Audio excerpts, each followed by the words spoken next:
El mismo viento que se había levantado y había ahuyentado aquellas nubes amenazantes trajo consigo un descenso importante en la temperatura.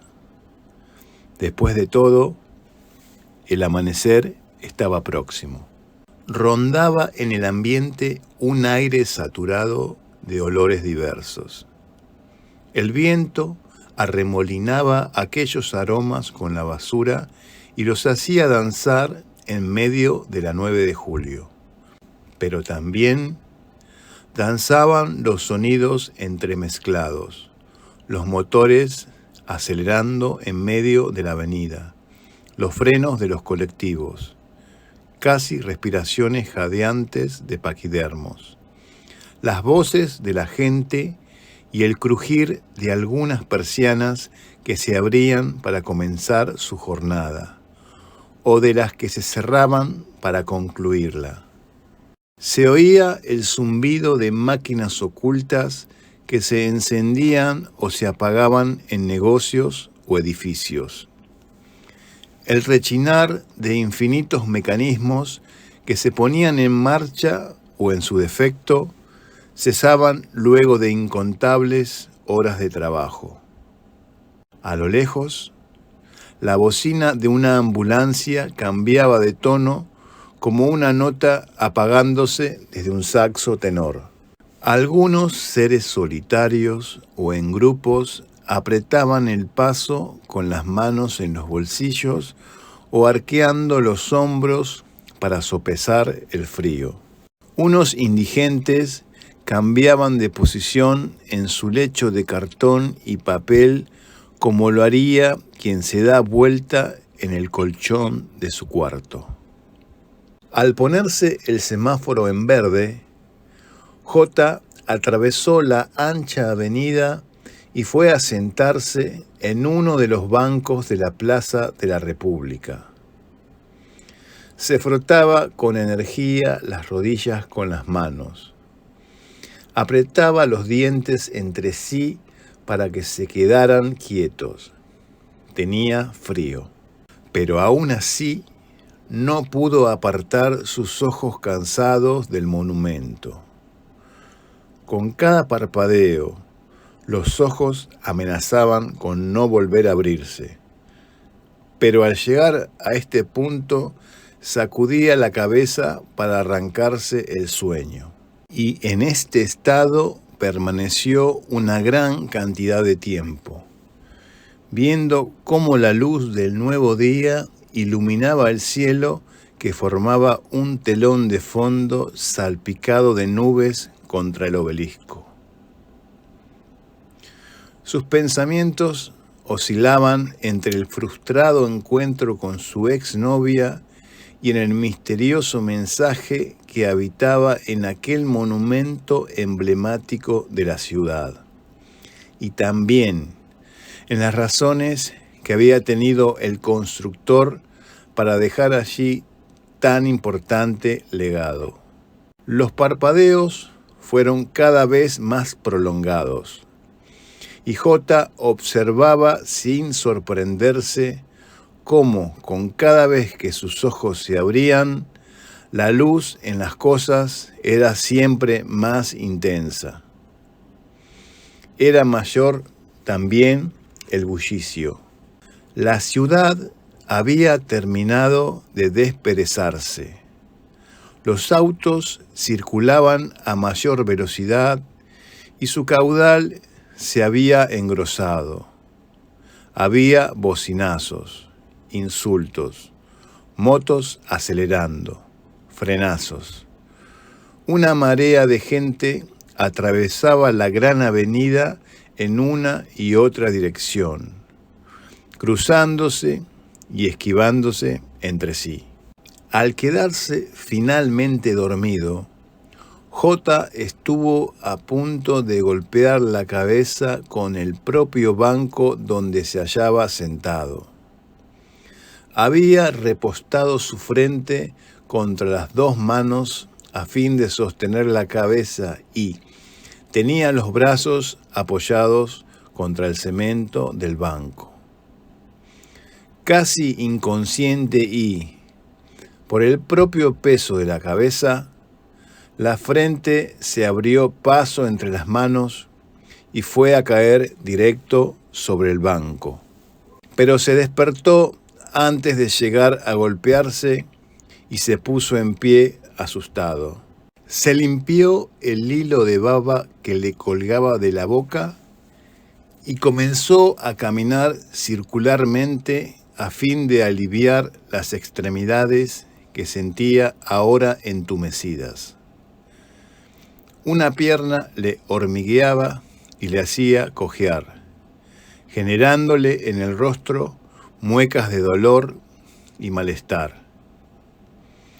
En ese momento reparó en la totalidad de los cambios que había en aquella nueva ciudad, tan distinta a la que había visto en el momento de sentarse en el banco. Una sonrisa invadió su rostro mientras pasaba revista al nuevo día, recién por él descubierto. Y, mientras giraba la cabeza a uno y otro lado, todavía sonriendo, todavía con el brillo de la saliva en la perilla, sus ojos fueron a encontrarse con los de un sujeto que, a metros de donde él se hallaba, también le sonreía. El sujeto era enjuto de carnes, de al menos 60 años y rostro agradable, barba poblada y mirada penetrante. Llevaba un precario carro de 2 ruedas de bicicleta, en el que exhibía unos churros que ofrecía con un desmesurado cartel de propaganda. J. sintió una plenitud inusitada en aquel momento. Se maravilló de las posibilidades que le ofrecía aquella ciudad, su ciudad, y de cómo aquellas posibilidades le habían hecho olvidar el mal trago amargo de la víspera, del frustrado encuentro con Cintia. J. le correspondió el saludo al hombre, y éste hizo un gesto con la mano en forma de abanico, con el que parecía ofrecer sus productos. J. volvió a sonreír y comenzó a acercarse a donde el hombre se encontraba. Este es un verdadero porteño, pensaba. Nunca pierde una oportunidad. Sin embargo, J. quedó muy sorprendido cuando, luego de comprarle unos churros a aquel personaje, éste le hablara con acento español. Era un acento que denotaba de todos modos una larga residencia en el país. Inmediatamente quiso decirle que él también había vivido en España, que también había estado allí hacía poquísimo tiempo, pero no dijo nada. Se limitó a comerse un churro sin alejarse demasiado, mientras algunas personas también se acercaban a comprar. Al mirar hacia lo alto una vez más, a J. le pareció que el obelisco estaba tan cerca que al mismo tiempo parecía no tener fin. «Es una cosa asombrosa, ¿no?», dijo el hombre, reacomodando algunas cosas sobre la superficie del carro.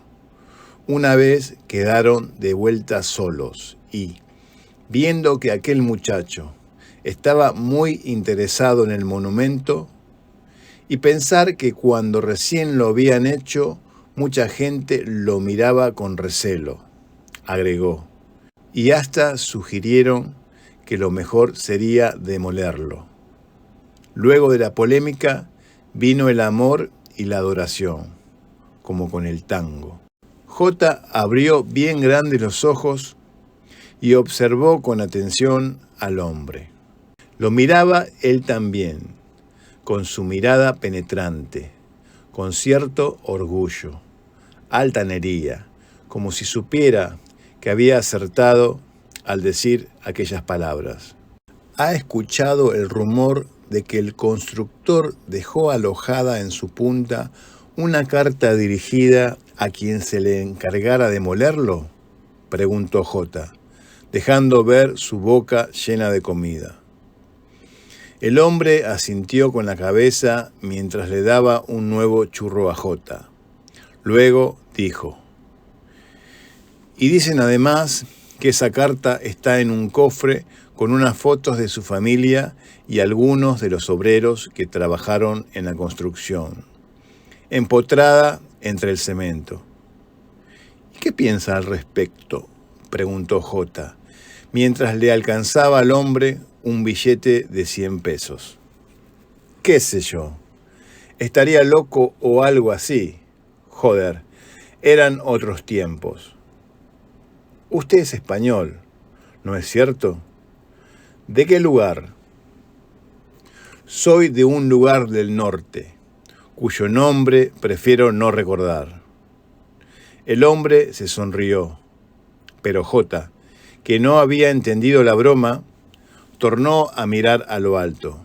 Transcurrió una hora entera, en donde J deambulaba de un lado a otro, comiéndose un churro tras otro, fingiéndose interesarse por cualquier cosa, pero posando la mirada en lo alto, nada más tenía la oportunidad.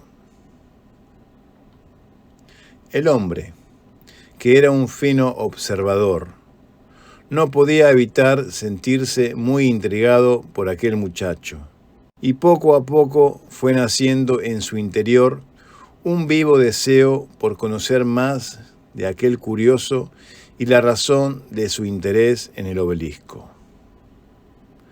Al vender el último churro, el hombre extrajo del interior del carro un viejo trapo con el que limpió la superficie del mismo.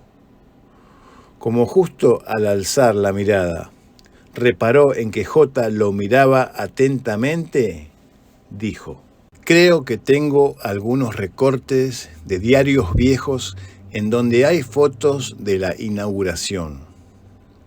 Ahora tengo que ir a buscar más mercadería a casa. Si quieres, te vienes, me acompañas y te las muestro. ¿Hay fotos del constructor?, preguntó J, acercándose.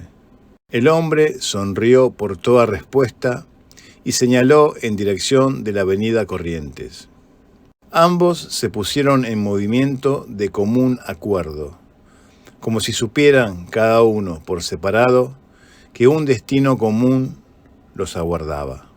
El carro chirriaba al andar, y J estuvo tentado, tras descubrir este detalle, en observar a fondo a aquel sujeto. Caminaba encorvado, con muecas de cierto dolor en el rostro, quizás por una afección en la espalda.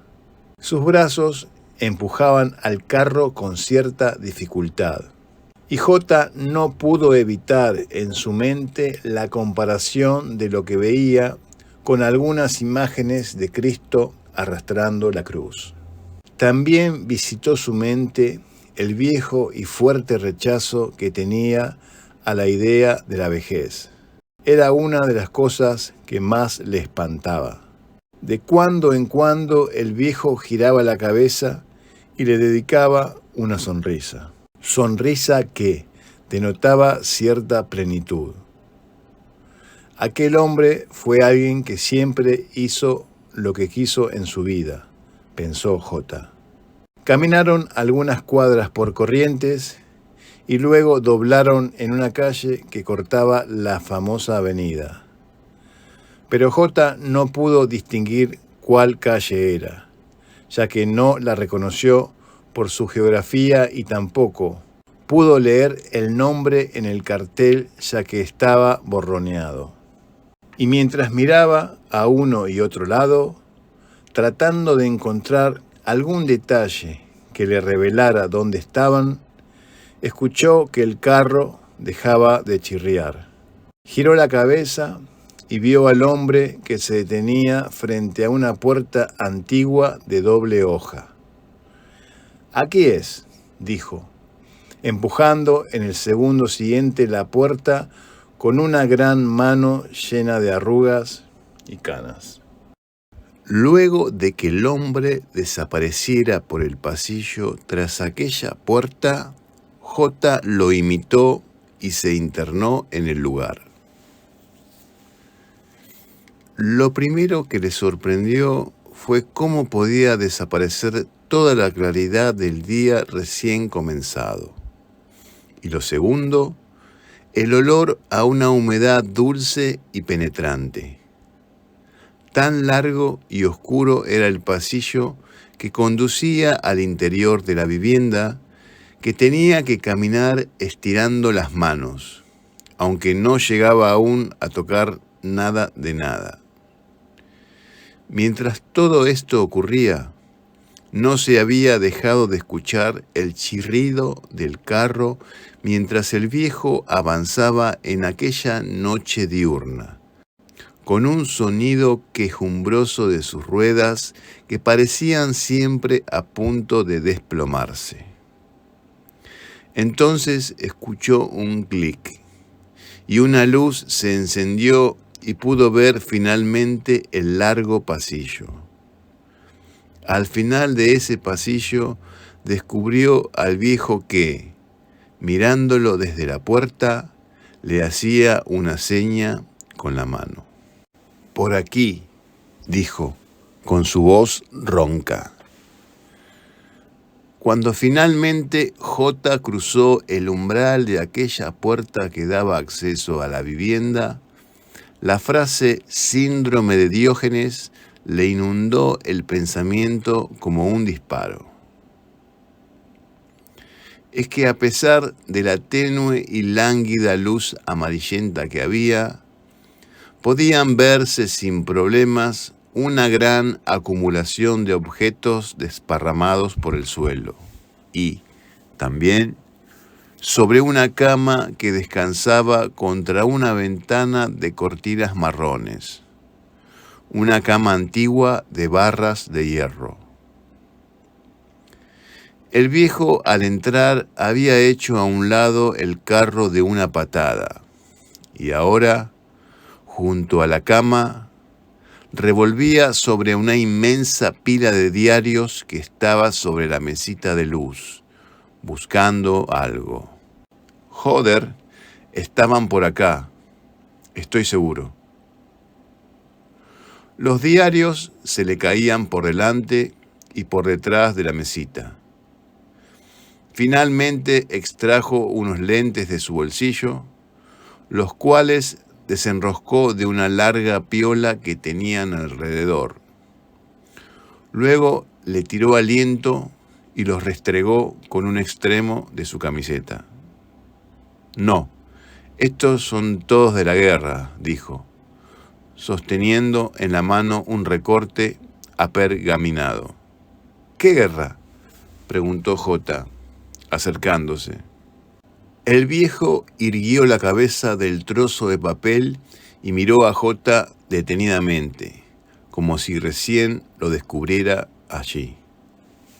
«De la guerra civil», dijo con voz firme, con cierto enfado, como si sus palabras no detallaran más que una evidencia que no necesitaba ser explicada.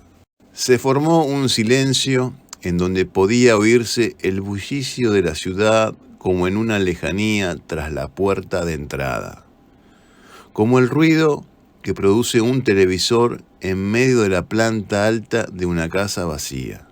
J se sintió en aquel silencio inexplicablemente cómodo, y pudo intuir que el viejo sentía, cuando menos, una sensación similar.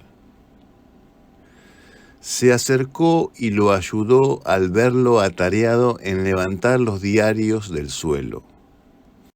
Luego lo ayudó a clasificarlos, según sus estrictas indicaciones. Pero si había un orden en la forma en que el viejo ordenó aquellas viejas ediciones, solo él lo sabía. J reprimió en más de una ocasión las ganas de estornudar. Aquellos papeles lanzaban, al manipularlos, un polvillo que le irritaba la nariz. Al mirar mejor descubrió lo que ya intuía.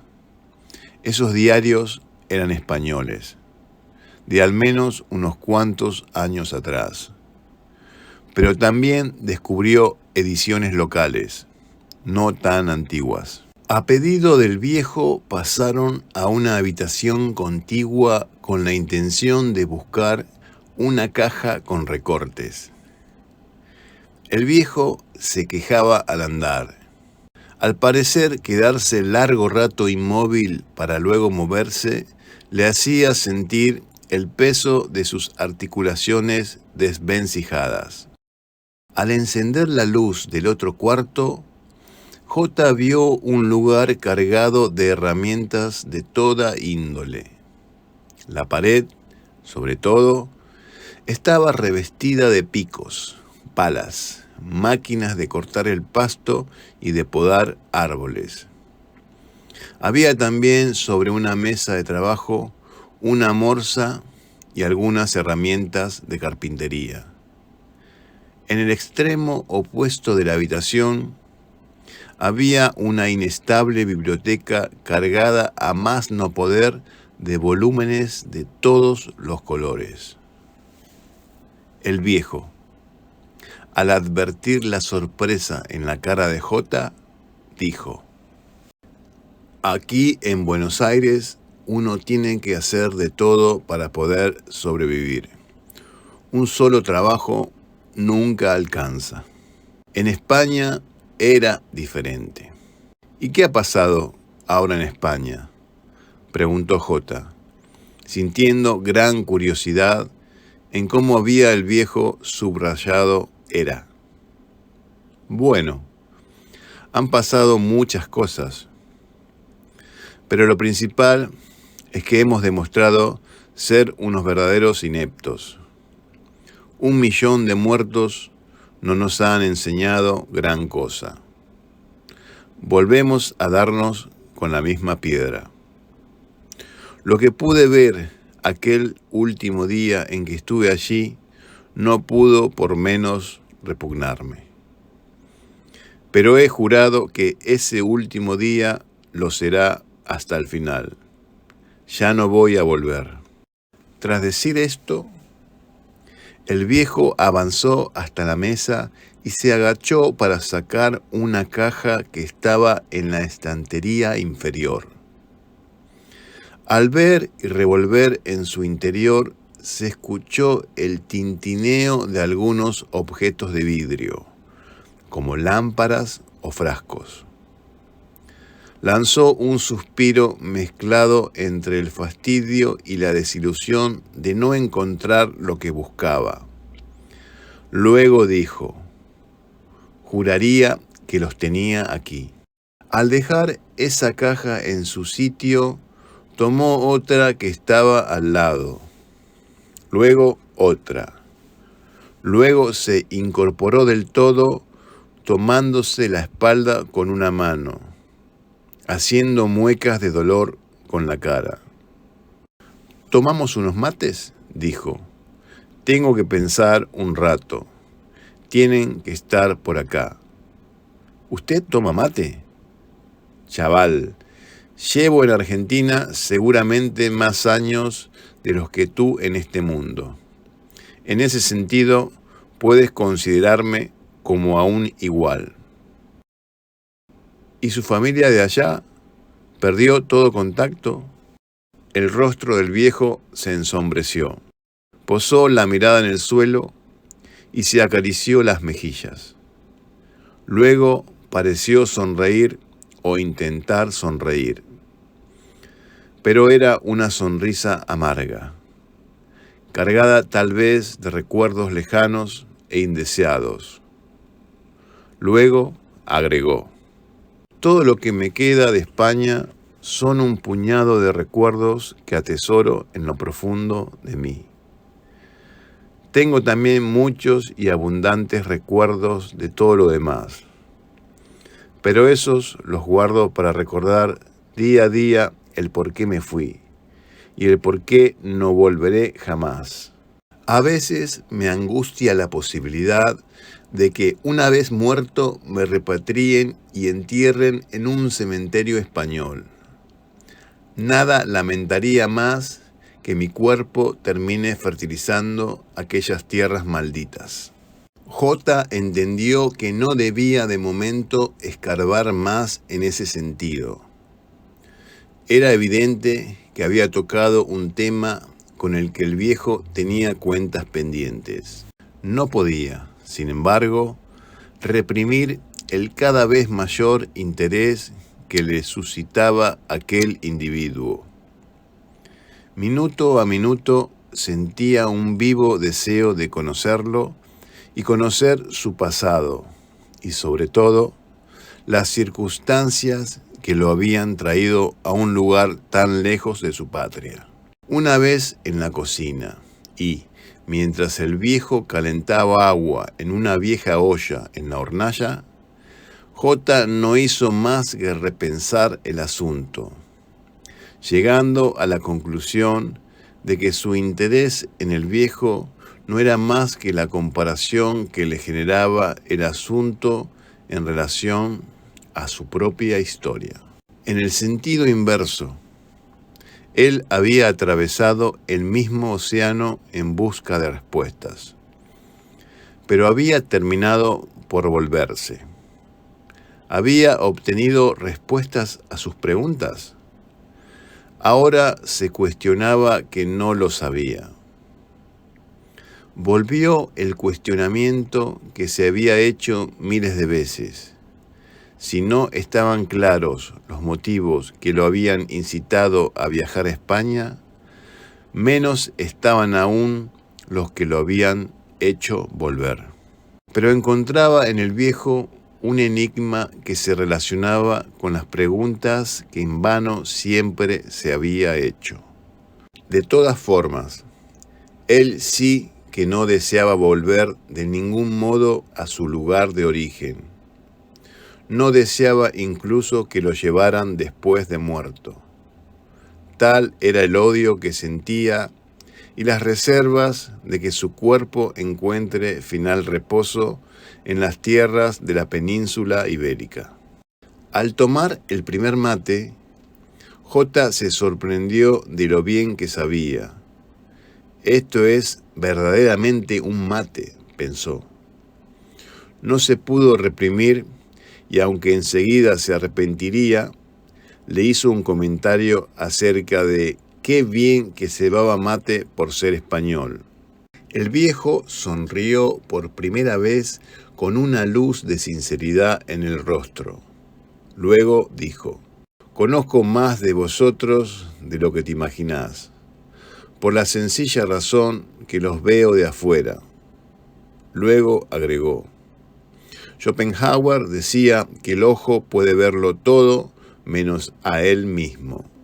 J devolvió el mate tratando de disimular la sorpresa en su rostro al escuchar que el viejo nombraba a Schopenhauer. Nada menos que a Schopenhauer, pensaba una y otra vez.